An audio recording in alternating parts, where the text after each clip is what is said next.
Hello folks, Brian Manzella coming to you on the last day of 2010 with 4 tips that go against the conventional wisdom of modern pop golf instruction. And the first one of those tips is the lagging clubhead takeaway. Back in the day when Bobby Jones and Walter Hagen were among the best players in the world and shafts were made of hickory, golfers started their swings by stepping on the right leg, shifting some of their lower body to the right, dragging their hands back with that movement, initiating some turn which moved the hands back even further, and then eventually that movement would drag the club head away from the ball and into the air like this. That hands first takeaway, well actually body first, hands second, club head last takeaway, is exactly the same thing that all good players do on the downswing. Their body leads their hands, and their hands lead the club head. That's how you get in a professional impact position. So what you can do to work that into your game is practice making swings back and forth. And what you'll find after you get into a little rhythm is all one of these back and forth backswings is an in motion lagging club head takeaway. And that lagging club head takeaway in motion makes it very easy to make a really rhythmic change of direction. So when you finally put it in, make sure that you leave the club head on the ground after you waggle, drag it back, body first, hand second, and I think you'll find that you're going to have a lot better change of direction and a lot more power. The second tip is the carry. You hook the ball. Are you one of these guys and girls that can't get your 3-wood airborne? I guarantee you that you're swinging too far inside out. And probably what most people are telling you is that you're swinging over the top because they're seeing this ball go to the left. But I guarantee you what's going to happen is, if you're hooking the ball is, from the top, your hands are going to drop downward toward your right heel. And then the only way you can get to the ball from there is severely underplane and inside out. What the carry is from the top of a conventional backswing, feeling like your hands stay in the same relationship to your body. And as you start unwinding, you carry them out toward the line that the ball's on.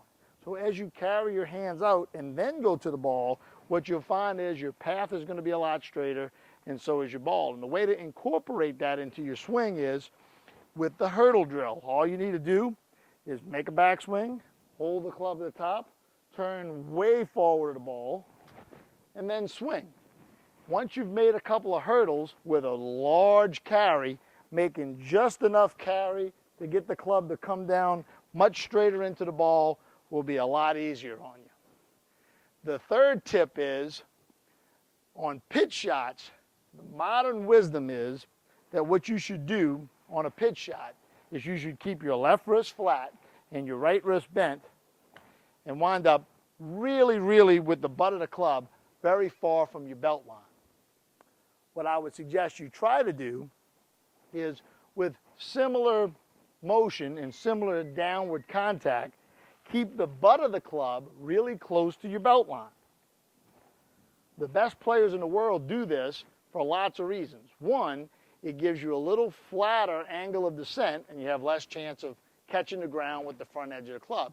But the second reason is it usually winds up getting the golfer to take some of the right wrist bend out that you get on the backswing, and as that right wrist bend comes out and the club gets more, directly up your left arm and not forward of your left arm, you get a little more loft, a lot of times even more spin, and better contact. So all it is taking the butt of the club and feeling like the distance that the butt of the club, I've got my fingers on the butt of the club and my thumb on my waist, and I'm just going to make this little circle around my waist, just like a tour player on the 18th hole, chipping it close and one putting for a win. Try that, and I think that'll help you game a whole bunch. And the fourth and final tip is getting your left thumb underneath the club at the finish with your forearm pointing down. Most slicers, and poorly cured slicers, wind up in what they call a chicken wing finish, where their left forearm is parallel to the ground and the left wrist is bent. And if you look over there at your hand at this point in the swing, your thumb would be on your side of the grip.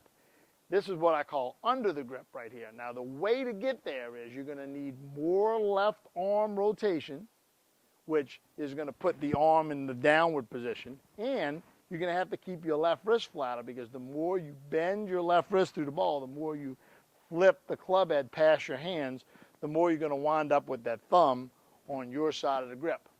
Hal Sutton used to have an idea that he employed calling catching raindrops. And the only way you can catch raindrops, like on a day today where it may rain any second, is you have to rotate the whole forearm and keep the left wrist more or less flat.